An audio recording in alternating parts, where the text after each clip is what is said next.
Welcome to the 209 Headlines podcast. I'm Angelina Martin. We are missing Frankie Tovar today, and I know you guys are used to hearing our voices on Fridays, but we're switching it up, bringing you a very special Wednesday edition of 209 Headlines. And this week, we have Josh Harder with us here in the studio.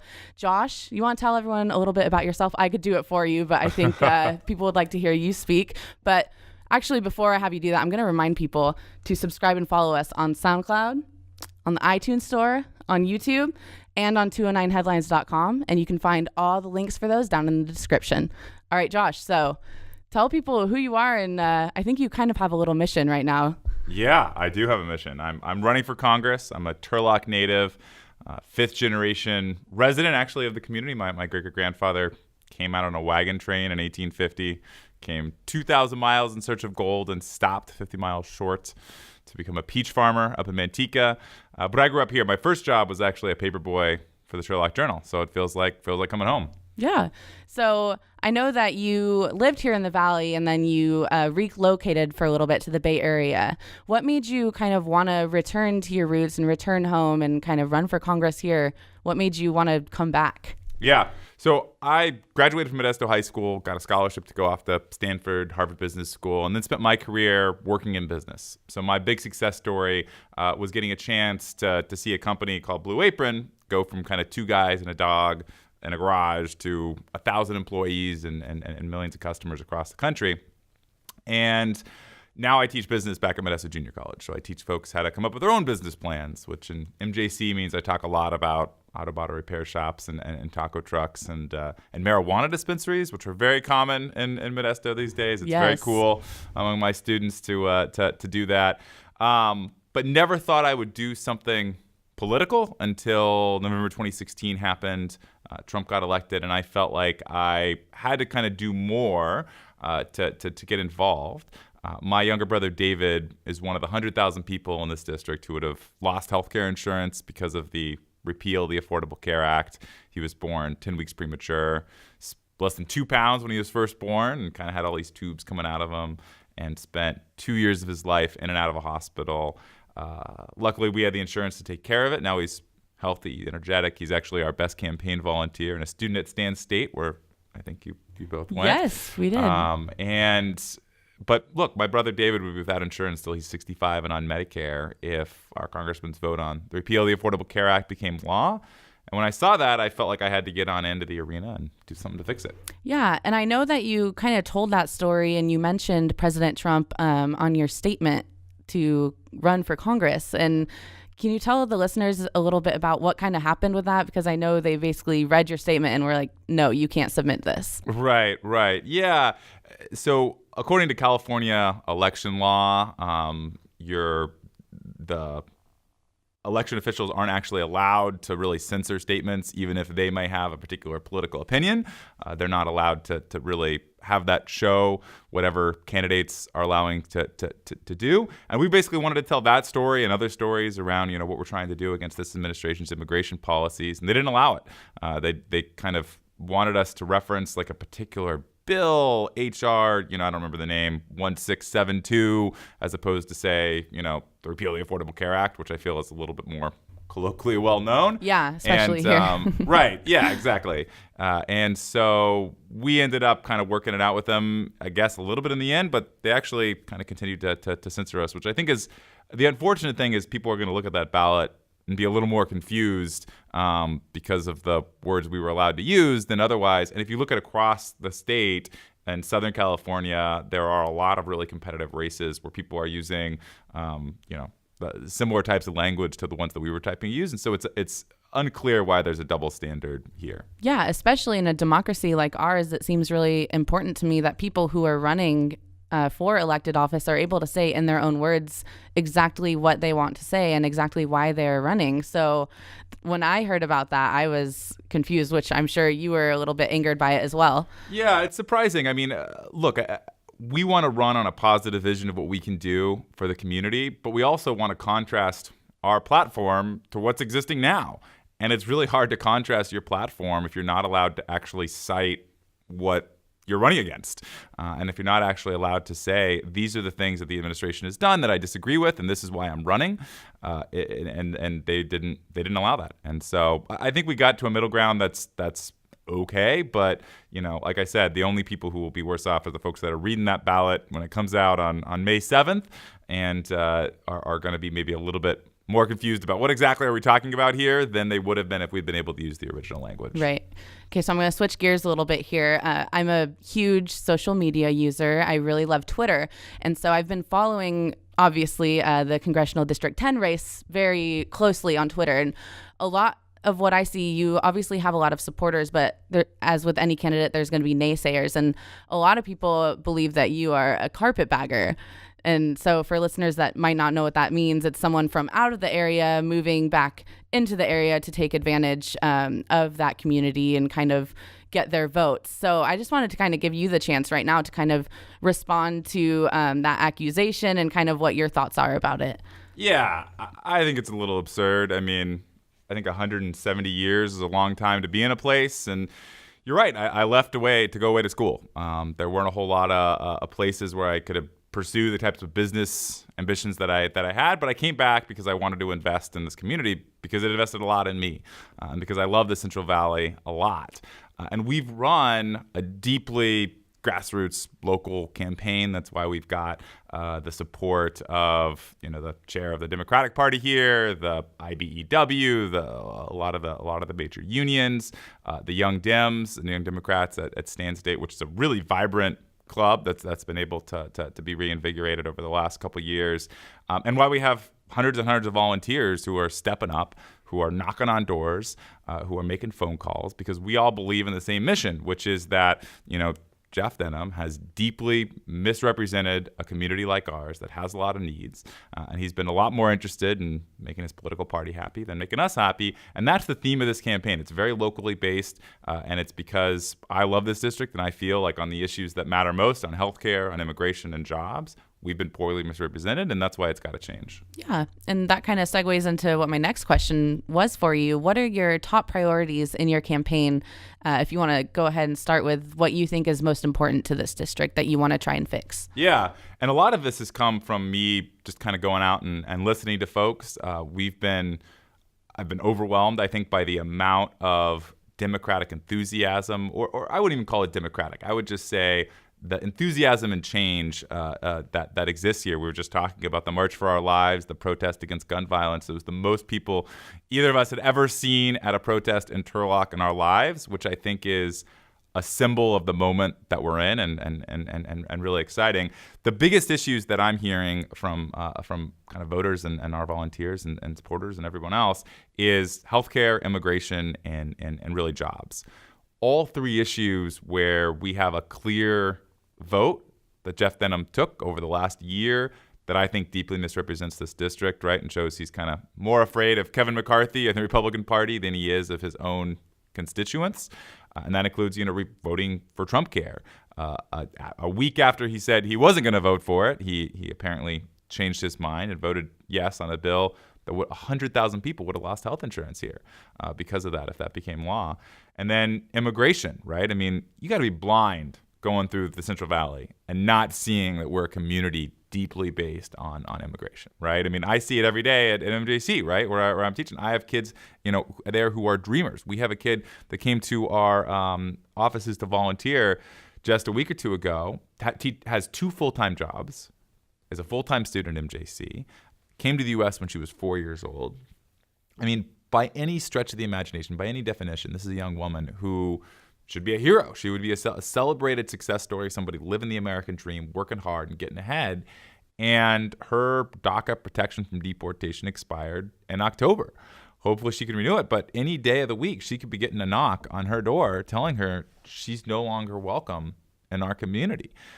And there's been 2 votes to actually push forward a solution to that woman, a Clean Dream Act that would allow not just her, but the 2 million Americans in our country who fall under that category to stay here, many of whom live right here in our district. And Jeff Denham has voted no both times. He hasn't voted to push it around. And I think that's frankly pretty outrageous. Yeah. What do you think about some of Denham's legislation that he's either, authored or co-sponsored? Like, I know he has the Enlist Act, which would allow Dreamers to gain citizenship if they enlist in the military. So that's one. And then he's also co-sponsored the USA Act, which basically is kind of a Dream Act, but it's got those stipulations in there where if Dreamers are going to get citizenship, then there's going to be a lot of border security measures taken. And I think that bill includes some of that funding for that. So what do you think about kind of those bills that try to find a compromise or a middle ground?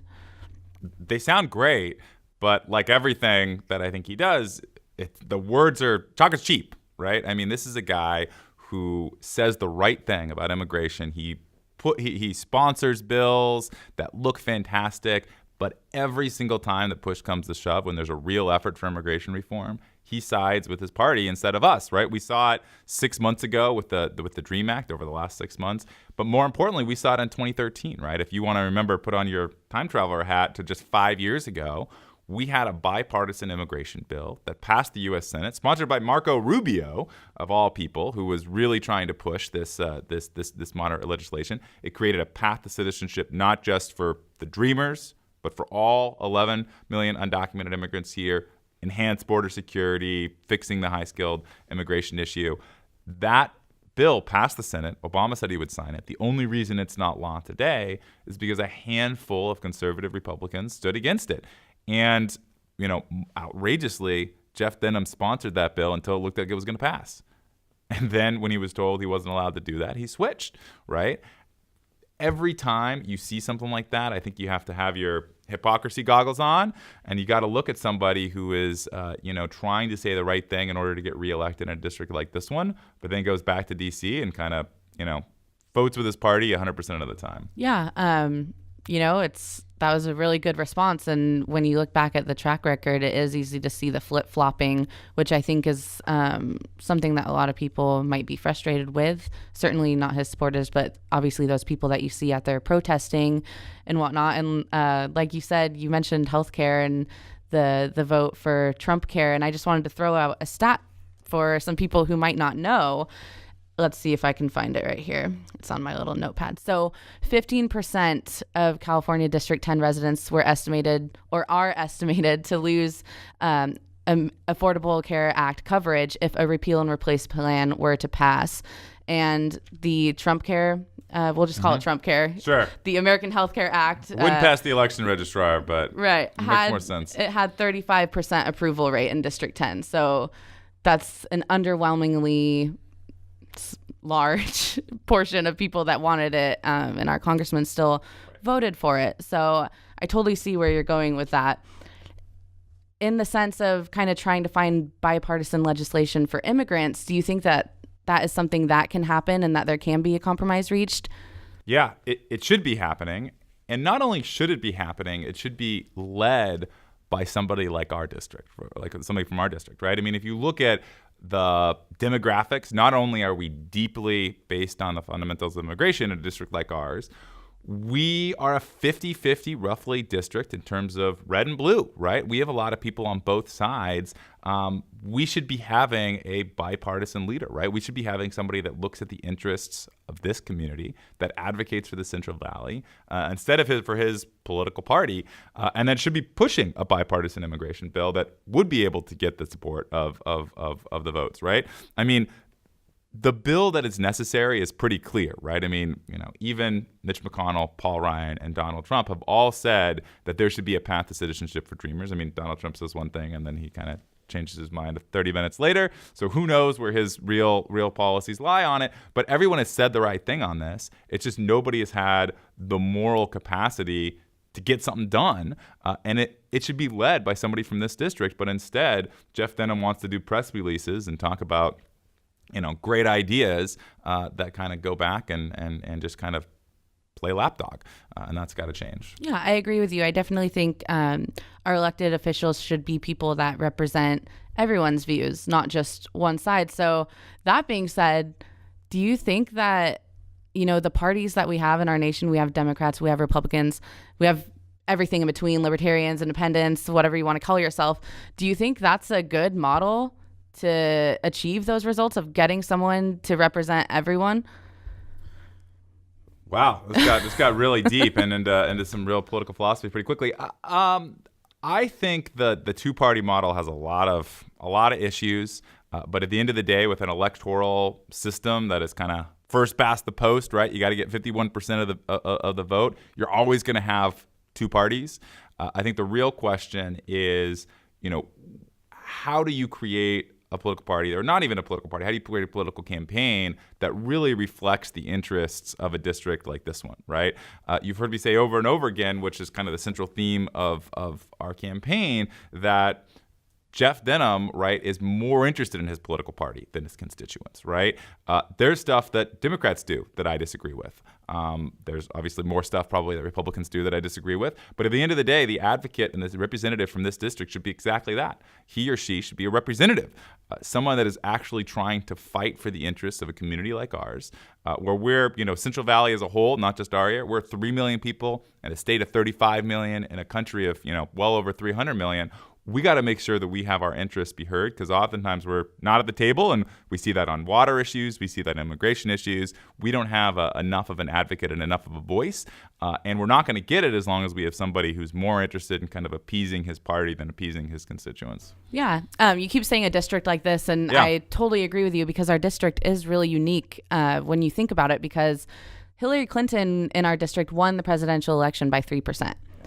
But Jeff Denham is a Republican, and he's consistently won the district, since he's been in office. So why do you think that there's kind of that disconnect between, we're not a blue district, but we're not a red district, but we've inherently voted red congressionally. So why do you think that there's a disconnect between, who we vote for president and who we vote for Congress? And how do you think that kind of reflects on our district? Yeah, well, I actually think we're a microcosm of the country, and we reflect a lot of that, right? And I don't think we're a historically red district. We elected Tony Coelho, we elected Gary Condit, we elected Dennis Cardoza, all Democrats that represented this area, and were relatively moderate in their views.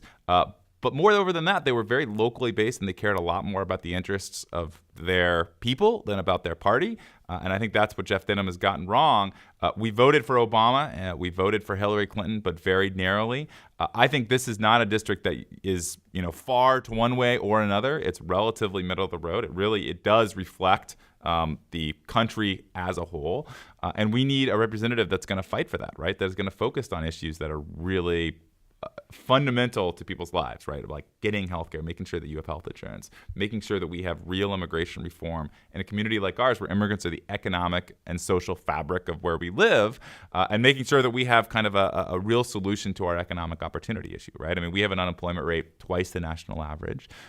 80% plus of the kids in our schools are on free or reduced lunch. No political party has a monopoly on the solutions to that. But we can't lie to people, right? What I see happening right now at a national level, and Jeff Denham continuing to say yes on, is blaming our issues on immigrants, trying to start trade wars. We saw actually China increase tariffs on almonds just a couple days ago in response to Trump's tariff increase on steel. That's not the right way to solve the problems of the economic valley, an area where we're deeply dependent on those sorts of agricultural goods. Yeah. I'm going to switch gears again. That was a great answer. But you made me think one candidate who did not receive enough votes in 2016 was Michael Eggman. And we know, you and I know, probably a lot of our listeners know that the National Democratic Committee, they pumped a lot of money into Michael Eggman's campaign, and he still lost.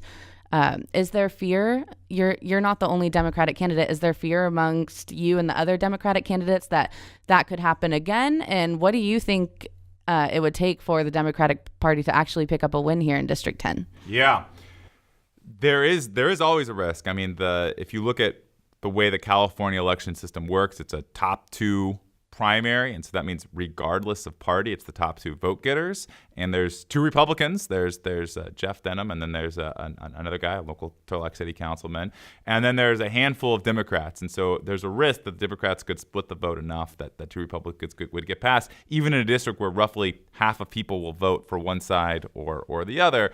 And I think that's pretty scary.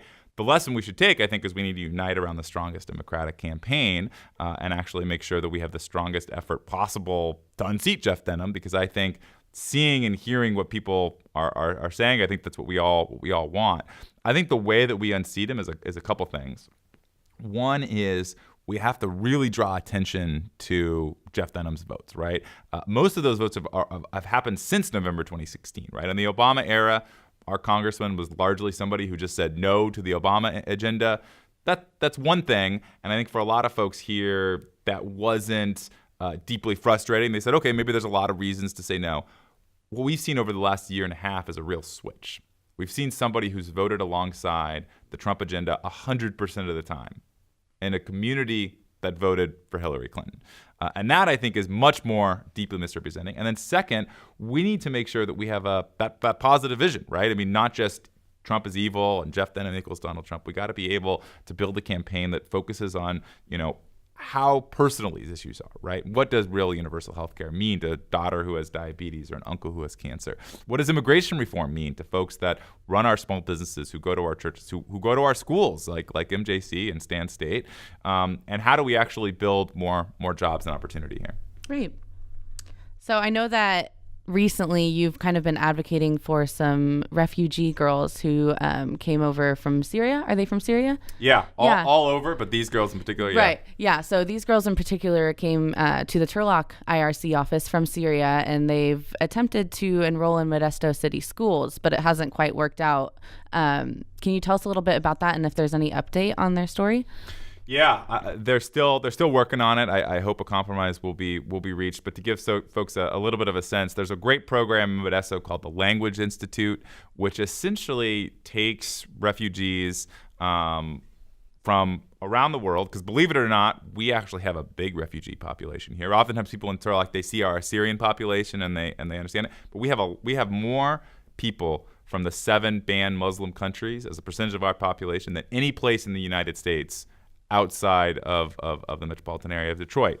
That's a big deal, right? And most people, they don't see that diversity as they go, as they walk around Turlock and Modesto. And there's a great program in Modesto that is meant to accommodate these people, that is, teaching folks English. Maybe if they grew up in Syria, they have no formal education, or they don't speak fluent English. There's a program that basically integrates them into society, and it's been unbelievably successful. Actually, some of the volunteers that are on our campaign have come out of that program, and then they've been able to get really politically aware and politically interested, and now they're trying to have that voice be heard, which I think is really exciting.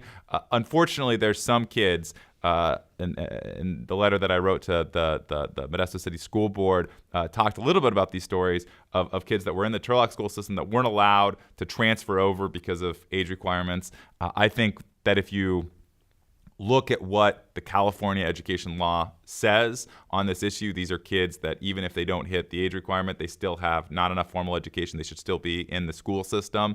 We don't want to have kids who are old but still don't speak English, still don't have any formal education, be integrated in. And so I think that's something that'll be worked out. But the broader issue here, I think, is actually, let's just look and realize the amazing diversity that exists in our community, right? I mean, Turlock's a fantastic place where you have Assyrians, you have Sikhs, you have Syrians, you have folks from all over the world really coming and being successful and getting a leg up. And I think that's something that should be celebrated and not feared. Yeah, definitely. So 2 months out from the June primary, for someone that's listening that might not know, I mean, I sure don't know, what are the next 2 months going to look like for you campaigning, not just you, for all the candidates, Democratic, Republican, across the country? What's it like? Yeah. Well, here's how I think about it, which is over the last year, we've been having a lot of fun talking to the maybe 5% at most of the electorate that's really engaged. And by the way, that 5% is way higher than what it was a couple years ago, right? I mean, we have people meeting in Turlock every day who were never engaged in politics. I mean, of our hundreds and hundreds of volunteers, 90% of them have never worked on a campaign before. So this surge of activism and surge of excitement in political campaigns, I think, is really new. At the same time, we've kind of been preaching to the choir. We've been talking to the people that are already showing up that are saying, look, I see the misrepresentation. I'm really interested in what I can do to fix it. The work over the next 9 weeks has got to be to reach all those people that have been hitting the snooze button on politics, right? The people that would rather be watching ESPN than CNN, and there's a lot of people like that. But it's important to reach them because those are the folks whose lives will be affected just as much as everybody else's, right? Everyone has a story of someone in their life who has a pre-existing condition who would have lost insurance because of Jeff Denham's vote. Everyone has a friend or a colleague or a neighbor in their life who would be affected by this immigration bill.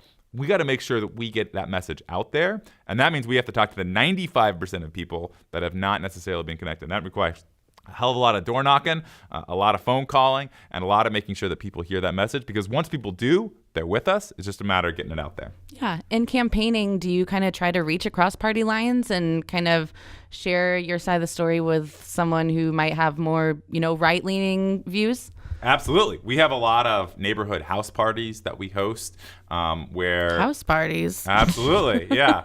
A little less rave music and a little more, vegetables. Yeah.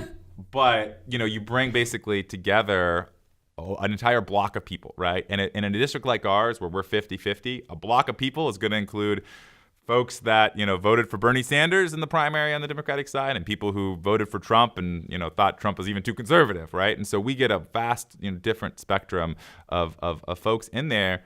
And what I've heard over and over and over again is a deep sense of frustration and alienation with our political process and a sense that these issues are so personal and so important that we need somebody who's actually going to fight for us instead of fighting for somebody else. And that's why I'm running it, right? I mean, that's because of my brother. It's because of, the people that I see in our classrooms at MJC who are, lack immigration status, who are dreamers, who just want a chance to work hard. And we've been lucky. We've had a lot of folks on our team who have signed up to volunteer, who voted for Trump and are disenchanted with that vote and all the rest. So I think we're going to be able to build a broad coalition of folks in order to make it all happen. Yeah. Well, Josh, we wish you the best of luck in what's remaining of your campaign. And hopefully, you go on past June. We're rooting for every candidate that's running, of course. But we wish you the best of luck. And we want to thank you for coming and talking to us on the 209 Headlines podcast today. Thanks, Angelina. Yeah. Happy to be here. Yeah. And I just want to remind the listeners before we sign off to subscribe to us on all of our platforms. That's iTunes, YouTube, SoundCloud. And this week we have a video of the podcast, which has never happened before. So we want to remind everyone to check out YouTube and see what my face looks like. You can see Josh. Frankie's not here, but I'm sure he'll be in front of the camera soon. So from 209 Headlines Podcast, thanks for listening. Have a good week.